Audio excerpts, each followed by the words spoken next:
Saudara-saudari yang terkasih, jumpa lagi dalam Pelita Hati hari ini, Rabu 14 Juli 2021, hari biasa dalam Pekan Biasa yang ke-15. Bersama saya Romo Thomas Suratno SCI dari Paroki Cilandak, Jakarta Selatan, mendengar dan merenungkan Sabda Tuhan, yakni firman Tuhan yang tersurat dalam Injil Matius, bab atau pasal 11, ayat 25 sampai dengan ayat 27.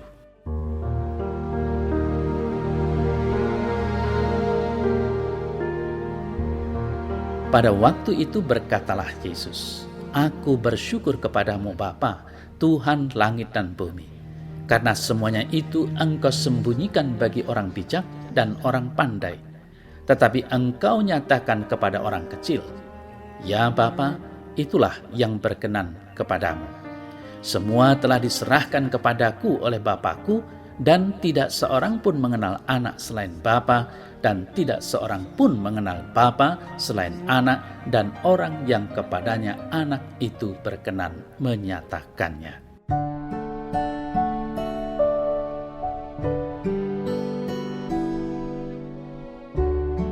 Saudara-saudari yang terkasih, dalam perikopa ini penginjil hendak menegaskan kesatuan antara Bapa dan Putra.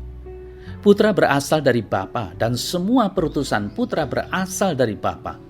Dengan demikian, kehadiran Putra menjadi juga kehadiran Bapa. Kehendak dari Bapa adalah keselamatan manusia, maka kehadiran Putra juga menjadi kehadiran keselamatan dari Bapa. Keselamatan itu ditawarkan kepada semua orang tanpa kecuali dan tanpa penggolongan. Namun demikian, kenyataan manusiawi justru menggolongkan dirinya sendiri yang pandai bijak dan orang yang tidak pandai. Saudara saya terkasih, tawaran keselamatan Bapa diberikan kepada semua manusia. Namun tanggapan tawaran itu tidak diterima oleh semua manusia. Untuk sampai kepada Bapa, manusia membutuhkan Yesus yang adalah putra tunggal Bapa yang menjadi manusia. Kenyataan manusiawinya menjadikan kita mampu dan bisa untuk berkomunikasi dengan Bapa, memampukan kita untuk menjalin relasi kembali dengan Bapa yang sebelumnya hancur karena dosa. Saudara-saudari yang terkasih, dalam sabda dan karyanya, Yesus senantiasa memberitakan kabar keselamatan. Dalam kerangka itu, Yesus memilih orang-orang tertentu untuk menjadi bagian dari karyanya. Sebagai manusia biasa, Yesus hidup dalam masa dan tempat tertentu.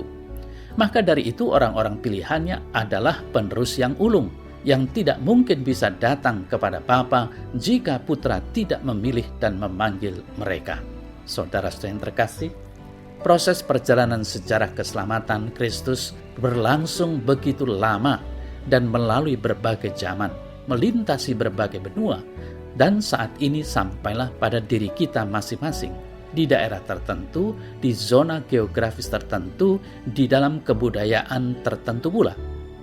Namun demikian, sebagai pengikut Kristus, di segala penjuru dunia kita adalah satu, yakni satu kesatuan dalam Kristus Yesus.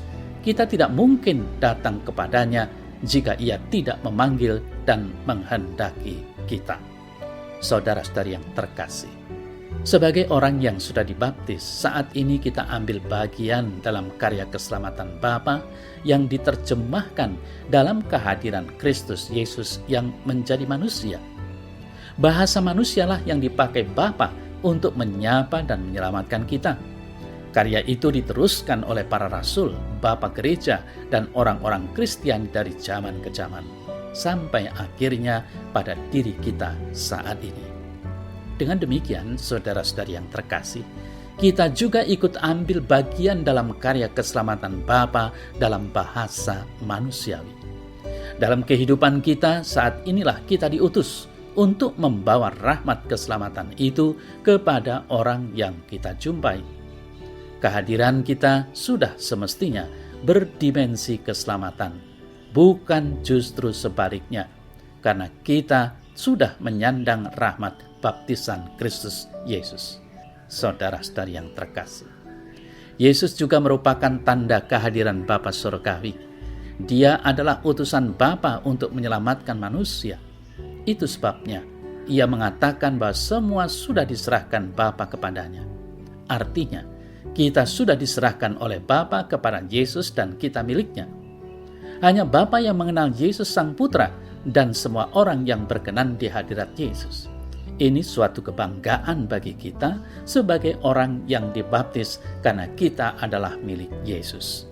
Apakah kita menyadarinya di dalam hidup kita? Saudara-saudara yang terkasih, sabda Tuhan menyadarkan kita untuk rendah hati di hadapan Tuhan. Tuhan yang melebihi segala-galanya, bukan diri kita. Kerendahan hati sebuah kebajikan. Humilitas dalam bahasa Latin atau kita kenal humus merupakan zat yang tidak kelihatan tetapi dapat menyuburkan tanaman. Demikian kerendahan hati itu, kebajikan yang tidak kelihatan tetapi memberi kekuatan dan kehidupan kepada sesama yang lain. Maka marilah kita bersyukur jika kehadiran kita menjadikan orang lain lebih baik. Mari kita mengandalkan Tuhan dan membuang kesombongan pribadi. Bisa jadi kita bersyukur mungkin karena kehadiran kita, orang lain mendapat anugerah keselamatan. Namun kita tetap sadar dan ingat bahwa bukan pertama-tama karena kita mereka menjadi demikian. Kristus Yesus yang kita terimalah yang memanggil mereka.